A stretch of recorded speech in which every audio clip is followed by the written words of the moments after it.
friends, welcome to Abhi's Kaimanam. இன்னைக்கு நம்ம சேனல்ல முட்டைக்கோஸ் வச்சு ஒரு குருமா எப்படி பண்றதுன்னு பார்க்க போறோம். டெய்லி சாம்பார், ரசம், புளிக்குழம்பு இந்த மாதிரி வச்சு ரொம்ப போர் அடிச்சிருக்கோம். அதுக்கு டிஃபரெண்டா இந்த மாதிரி முட்டைக்கோஸ் குருமா வச்சா ஒரு நாளைக்கு நல்ல லஞ்சா இருக்கும். இது சாதத்துக்கே ரொம்ப நல்ல காம்பினேஷனா இருக்கும். வாங்க இதை எப்படி பண்றதுன்னு பார்க்கலாம். இதுக்கு முதல்ல ஒரு கடாயில் 2 டீஸ்பூன் எண்ணெய் சேர்த்துக்கோங்க. இதில் நம்ம மசாலாலாம் கொஞ்சம் வறுத்து அரைச்சி சேர்த்தோன்னா நல்லா வாசமாக இருக்கும். அதனால நான் 2 டீஸ்பூன் சோம்பு 1 டீஸ்பூன் ஜீரகமும் சேர்த்துக்கிறேன். அடுப்பை கம்ப்ளீட்டாக சிம்மில் வச்சுருங்க, இல்லைன்னா நம்ம எல்லாத்தையும் சேர்க்கறதுக்குள்ளே கரிஞ்சு போயிடும். இதுக்கு காரமே பச்சை மிளகாயும் இஞ்சியும் தான். அதனால் நான் பச்சை மிளகாயும் ஒரு பெரிய துண்டு இஞ்சியும் சேர்த்துருக்கேன். இது கூடவே 1 டேபிள் ஸ்பூன் மட்டும் பொட்டுக்கடலை சேர்த்துக்கோங்க. நம்ம தேங்காய் நிறையா சேர்க்க போகிறதுனால பொட்டுக்கடலை நிறையா சேர்த்துட்டோன்னா ரொம்ப கொலன்னு வந்துடும். அதனால் 1 டேபிள் ஸ்பூனே சரியாக இருக்கும். இது லேசாக கலர் மாறினாலே போதும். அடுப்பை கம்ப்ளீட்டாக ஆஃப் பண்ணிடுங்க. அதிலே நல்லா வாசம் வந்துடும். இப்போ நம்ம இதில் நல்லா அரை மூடி தேங்காயை நல்லா துருவி சேர்த்துக்கோங்க.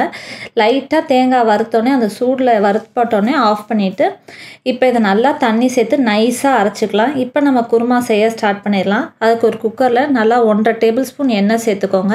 எண்ணெய் நல்லா காஞ்சதுக்கப்புறம் இதில் 1/2 டீஸ்பூன் சோம்பு, 1/2 டீஸ்பூன் சீரகம், ஒரு 5-6 மிளகு சேர்த்து நல்லா பொரிய விட்டுருங்க. இப்போ இதில் ஒரு கொத்து கருவேப்பிலை இலையும் சேர்த்துக்கலாம். இதுக்கு கண்டிப்பாக சின்ன வெங்காயம் தான் சேர்க்கணும், அப்போ தான் நல்லா டேஸ்ட்டாக இருக்கும். நான் ஒரு 15 சின்ன வெங்காயத்தை இந்த மாதிரி கட் பண்ணி சேர்த்து வதக்கிக்கிறேன். இது ஓரளவு வதங்கினதுக்கப்புறம் இதில் நல்லா புளிப்புக்காக 2 மீடியம் சைஸ் தக்காளியை சேர்த்து நல்லா வதக்கிடலாம். இப்போ இந்த குருமாவுக்கு தேவையான அளவு உப்பும் சேர்த்துடலாம்.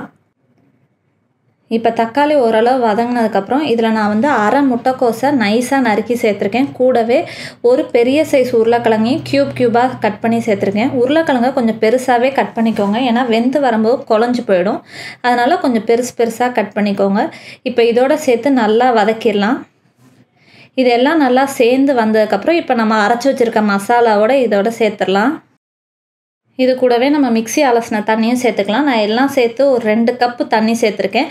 உங்களுக்கு வேணுங்கிற கன்சிஸ்டன்சிக்கு ஏற்ற மாதிரி நீங்கள் தண்ணியை அட்ஜஸ்ட் பண்ணிக்கோங்க. இப்போ இந்த ஸ்டேஜில் குடிச்சு பாருங்கள். எனக்கு காரம் ரொம்ப கம்மியாக இருந்த மாதிரி இருந்துச்சு. அதனால் நான் இதில் 1/2 டேபிள் ஸ்பூன் சாம்பார் மிளகாத்தூள் சேர்த்துக்கிறேன். நீங்கள் பச்சை மிளகாயே நல்லா காரமாக இருந்துச்சுன்னா இந்த மிளகாத்தூள் சேர்க்க தேவையில்லை. மிளகாத்தூள் சேர்க்கறதுனால கலர் தான் கொஞ்சம் சிகப்பாக மாறிடும். இதுக்கு மேலே நம்மளால் பச்சை மிளகாய் ஆட் பண்ண முடியாதுங்கிறதுனால நான் மிளகாத்தூள் சேர்த்துருக்கேன். இப்போ குக்கர் நல்லா விசில் போனதுக்கப்புறம் எடுத்து பார்க்கலாம். பாருங்கள், முட்டைக்கோஸும் உருளைக்கிழங்கும் நல்லா வெந்து வந்துருச்சு. நம்ம கடைசியாக மிளகாத்தூள் சேர்த்ததுனால அதோடைய பச்சை வாசனை இருக்கும். அதனால ஓப்பன் பண்ணி ஒரு 5 நிமிஷம் கொதிக்க விடுங்க. நீங்கள் மிளகாத்தூள் சேர்க்கலைன்னா இது கொதிக்க விட தேவையில்லை. வேணுங்கிற கன்சிஸ்டன்சிக்கு ஏற்ற மாதிரி திக்னஸை நீங்கள் அட்ஜஸ்ட் பண்ணிக்கோங்க. இது இடியப்பத்துக்கு கூட ரொம்ப நல்ல காம்பினேஷனாக இருக்கும். அவ்வளவுதான், நம்மளோட சூப்பரான முட்டைக்கோஸ் குருமா ஈஸியா ரெடி ஆயிடுச்சு. ரொம்ப டிஃப்ரெண்டான ரெசிபி. நீங்களும் இந்த ரெசிபி உங்க வீட்டில் ட்ரை பண்ணி பாருங்க. உங்களுக்கு இந்த வீடியோ பிடிச்சிருந்துச்சுன்னா எங்க சேனலுக்கு சப்ஸ்கிரைப் பண்ணுங்க. தேங்க்யூ.